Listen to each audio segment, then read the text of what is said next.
लगभग 40 लाख साल पहले हमारे पूर्वज घने अफ्रीका के जंगल में रहते थे। वो पेड़ों पर रहने वाले फलों और फूलों पर डिपेंडेंट थे। आज के चिंपांजी जैसे जीव थे। वो कभी कभार ज़मीन पर उतरते थे। वो ज़्यादातर अपने चारों पैर हाथ का इस्तेमाल करते थे। धीरे धीरे टाइम के साथ अफ्रीका में एटमॉस्फेयर चेंज होने लगा। पृथ्वी ठंडी और सूखी होती गई। जंगल सिकुड़ने लगे और उनकी जगह खुले घास के मैदान ने ले ली। अब इन बंदरों के पास दो ही रास्ते थे, या तो सिकुड़ते हुए जंगल में ही रहे जो बहुत छोटे हो चुके थे, या फिर इन विशाल खतरनाक खुले मैदान में उतरकर खाने पीने की तलाश करें। यहीं से शुरू हुआ आज के इंसान बनने की कहानी। एक ग्रुप जंगल में ही रह गया जो आज के गोरिल्ला और चिंपांजी बने, और दूसरे ग्रुप ने खुले मैदान में उतरने की हिम्मत दिखाई। एक बंदर पेड़ से नीचे उतरा। खुले मैदान में बड़े बड़े घास के अंदर चार पैरों पर झुककर चलने से घास के पार कुछ नजर ही नहीं आता था। इसीलिए जिंदा रहने के लिए सीधा खड़ा होना बहुत ही जरूरी था, ताकि दूर दूर तक देखा जा सके और शिकारियों से भी खुद को बचाया जा सके। उस बंदर ने हिम्मत करके सीधा खड़े होने की कोशिश की, अपनी पीठ को सीधा किया और धीरे धीरे हाथों के सहारे ऊपर उठने की कोशिश की। शुरुआत में तो वो लड़खड़ाया और हाथों से जमीन को छूकर बैलेंस बनाता रहा, लेकिन जब उसने थोड़ा सीधा होकर खड़ा होने की कोशिश की तो पूरा मैदान उसे दिखने लगा। उसने पूरी तरह अपनी पीठ सीधी कर ली, दोनों पैरों पर संतुलन बनाया और सीधा खड़ा हो गया। यही वो पल था जब बंदर से इंसान बनने की असली शुरुआत हुई। सीधा खड़ा होने से उसे दूर दूर तक दिखने लगा। बस इनको ही ऑस्ट्रालोपिथेकस कहा जाता है। खड़े होने का सबसे बड़ा फायदा था कि उनके हाथ अब फ्री हो चुके थे, जिससे वो चलते चलते खाना इकट्ठा कर सकते और हथियार या बच्चों को उठा सकते। इस एबिलिटी के कारण दिमाग के डेवलपमेंट की शुरुआत हुई। गर्म मैदान में जब वो सीधे चलते तो सूरज की धूप भी पूरे शरीर पर नहीं पड़ती थी, जिससे एनर्जी बहुत बचती थी। धीरे धीरे वो खुले मैदान में चलता रहा। ये सब उसके लिए नया था। उसने अपने बाकी दोस्तों को भी नीचे बुलाया और दो पैरों पर चलाया। पहली बार वो खुली धरती पर चल रहे थे, तभी अचानक घास के अंदर कुछ हलचल हुई और अगले ही पल एक शेर झपट पड़ा। उसने एक बंदर को अपने दांत में दबोच लिया और उसको घसीटता हुआ दूर ले गया। बाकी सब ये देखकर चीखने लगे। कुछ पेड़ों की तरफ भागे, कुछ वहीं रुककर कांपते रहे। सबकी आंखों में डर था, पर उस दिन उन्होंने ये सच्चाई देखी कि ये नई दुनिया खूबसूरत जरूर है, पर बेरहम भी है। शेर के हमले के बाद वो दूर जाने की हिम्मत नहीं जुटा पा रहे थे, मगर भूख ने उन्हें फिर से मैदान की ओर खींचा। एक दिन उन्होंने देखा घास के बीच में गिद्धों का एक झुंड मंडरा रहा है। जब करीब जाकर देखा तो एक बहुत बड़ा हिरन था, जिसका शेरों ने शिकार कर कर खाया था। उसे अब गिद्ध खा रहे थे। शरीर का ज्यादातर हिस्सा खाया जा चुका था, पर कुछ मांस अभी बाकी था। वो धीरे धीरे पास गए और गिद्धों को भगाया। इधर उधर देखा कि कहीं शेर तो नहीं लौट रहा। डरते हुए उन्होंने पहली बार उस जानवर का बचा हुआ मांस पहले सूंघा और फिर खाया। वो स्वाद अलग था, पर उसमें ताकत थी। पहली बार उन्होंने महसूस किया कि ये खाना उन्हें ज्यादा एनर्जी देता है और भूख भी लंबे समय तक नहीं लगती।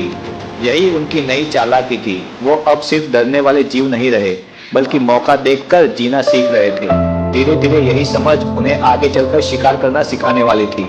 अभी तो वो एक टाइप के नेचर के क्लीनर जैसा काम कर रहे थे। वो ऐसे ही शिकार किए हुए जानवरों को ढूंढते और अपना पेट भरते। समय के साथ साथ उनके पैर मजबूत होने लगे थे। शरीर भी अब झुका हुआ नहीं था, इससे वो तेज चलते और दौड़ सकते थे। उनका दिमाग थोड़ा और विकसित हो गया। रात का समय सबसे भयानक होता था। खुले मैदान में ना तो पेड़ की छांव थी, ना कोई सुरक्षा। कई बार शिकारी अचानक झपटता और किसी न किसी को अपना शिकार बना लेता, लेकिन हर नुकसान के साथ उन्हें एक सीख मिलती। जब मैदान में खतरे बढ़ने लगे तो उन्हें समझ में आ गया कि खुले मैदान में रात बिताना मौत को बुलावा देने जैसा है। एक रात जब बिजली चमकी तो उन्होंने देखा कि दूर पहाड़ों में कुछ गुफाएं हैं। तो वो झुंड उस गुफा तक पहुंच गए और उस गुफा के अंदर चले गए। अंदर अंधेरा था, पर बाहर की तरह जानलेवा खतरा नहीं था। धीरे धीरे उन्होंने महसूस किया कि गुफा उन्हें सुरक्षा देती है, बारिश, हवा और शिकारी जानवरों से भी बचाती है। अब रात को वो गुफा के अंदर चले गए। बच्चों को बीच में रखा और बड़े चारों तरफ थे। गुफा की दीवारें उन्हें छत दे रही थी और शायद पहली बार उन्होंने अपने घर जैसा महसूस किया होगा। सुबह हो चुकी थी। गुफा के ओपनिंग पर घास हिली, पर किसी ने ध्यान नहीं दिया क्योंकि सब लोग अभी तक सोए हुए थे। एक बड़ा अजगर चुपचाप अंदर घुस आया।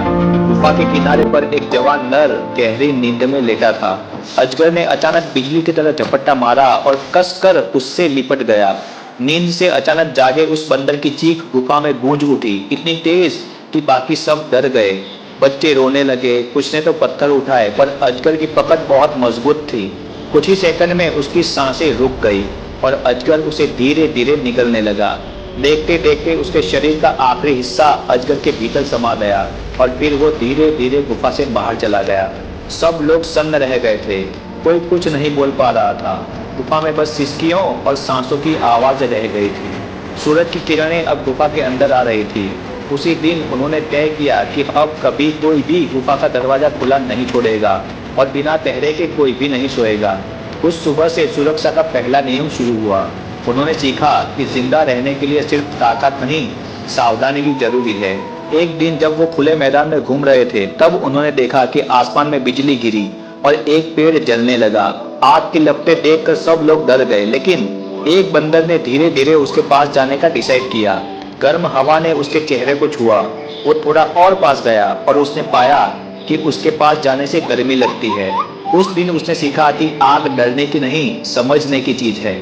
ऐसे ही कुछ न कुछ सीखते सीखते दिन बीतते गए। उन्होंने पत्थरों से खेलना शुरू किया। शुरू में तो बस वो लोग पत्थरों को आपस में टकराते और आवाजें निकालते, लेकिन एक दिन जब दो पत्थर आपस में टकराए तो एक धारदार टुकड़ा टूट गया। उन्होंने देखा कि वो बहुत नुकीला है और मजबूत भी है। टेक ने उस टुकड़े से पल को काटा। यही था पहला टूल। धीरे धीरे उन्होंने पत्थरों को जानबूझकर तोड़ना सीखा और उन्हें तेज बनाया।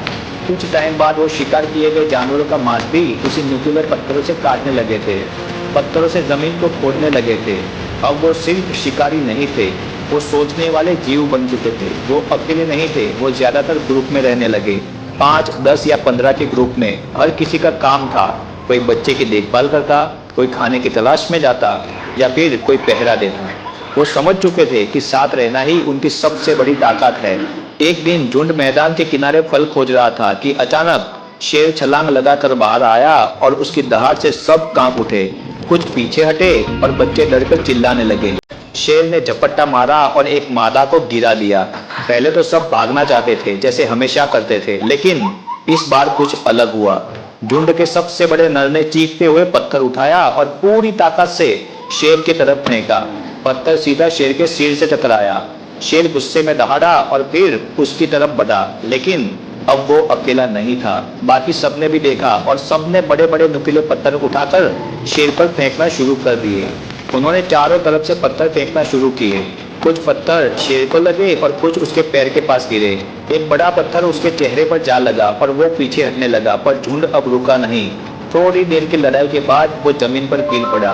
वो छटपटाया, फिर शांत हो गया। कुछ पल के लिए सब लोग सन्न रह चुके थे, क्योंकि उन्हें यकीन नहीं हुआ कि उन्होंने इतने बड़े शिकारी को हरा दिया है। फिर धीरे धीरे सब एक दूसरे की तरफ देखने लगे। वो दिन उनके जीवन का एक नया मोड़ था। उस दिन उन्होंने समझा कि ताकत अकेलेपन में नहीं, एकता में होती है। अगर वो साथ रहे तो किसी भी शिकारी से लड़ सकते हैं। उस दिन शाम को जब सूरज डूबा तो झुंड गुफा के बाहर बैठा था। आसमान लाल था, हवा में शांति थी। बच्चे खेल रहे थे और बड़े पत्थर के पास बैठे जैसे किसी जीत का जश्न मना रहे हो। वो पहला दिन था जब उन्होंने अपने डर को हराया था। पहली बार किसी शिकारी से भागे नहीं, बल्कि उसका सामना किया और उसे मार गिराया। अब उन्होंने मिलकर शिकार करना स्टार्ट किया, जिसमें वो छोटे छोटे जानवर जैसे खरगोश और पक्षियों का शिकार करने लगे।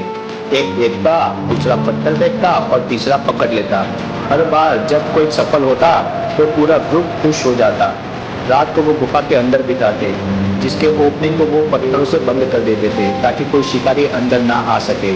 उन्होंने कुछ आवाजें तय की, एक खतरे के लिए, एक खाने के लिए और एक बुलाने के लिए। यही आवाजें आगे चलकर भाषा की पहली सीढ़ी बनने वाली थी। गुफाओं की दीवारों पर उन्होंने अपने हाथों के निशान बनाए। शायद वो बस खेल रहे थे या याद रखने की कोशिश कर रहे थे। किसी ने अपने हाथ की हथेली मिट्टी में डुबोई और दीवार पर छाप छोड़ी, जैसे कहना चाहता हो, मैं यहाँ था। ये था पहला सिंबल। कभी रात को वो आसमान की तरफ तारों को चमकते हुए देखते, शायद सोचते कि वो चीज क्या है। शायद वो नहीं समझ पाते थे कि ये क्या है, पर जिज्ञासा जाग चुकी थी। और यही जिज्ञासा जो एक बार जल गई वो कभी बुझने वाली नहीं थी। समय बीतता गया, मौसम बदले, झुंड बड़े हुए और बच्चे अब मैदान में ही बड़े होने लगे। हर पीढ़ी अपने पिछले वालों से थोड़ी समझदार होने लगी थी। उनके दिमाग का आकार धीरे धीरे बढ़ता गया। उन्होंने शिकार के तरीके सुधारे। एक दिन उन्होंने देखा किसी जानवर की हड्डी से चोट लगने पर आवाज़ तेज आई। उन्होंने उसी हड्डी को उठाया, फिर उसे शिकार करने के लिए किसी और जानवर पर इस्तेमाल कर लिया। वो पहला वेपन था। अब डर घट गया था। अब वो शिकारी थे, शिकार नहीं, और उनकी सोचने की कैपेसिटी बढ़ रही थी। उन्होंने महसूस किया कि हर चीज़ का कोई ना कोई कारण होता है। बारिश क्यों आती है? बिजली के कारण फायर कैसे जलती है? हवा क्यों चलती है? इन्हीं सवालों ने उन्हें बाकी जीवों से अलग कर दिया।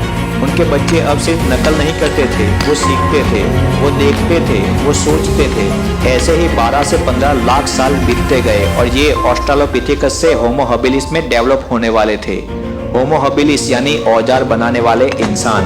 अभी तक वो पूरी तरह से इंसान नहीं बने थे। इसके सेकंड पार्ट में देखेंगे कि कैसे ये लोग ऑस्ट्रालोपिथेकस से होमो हैबिलिस में डेवलप हुए और उसके बाद उन्होंने क्या क्या किया, क्या सीखा, कब और कैसे पूरी तरह से वो लोग इंसान बने, ये हम सेकंड पार्ट में देखेंगे।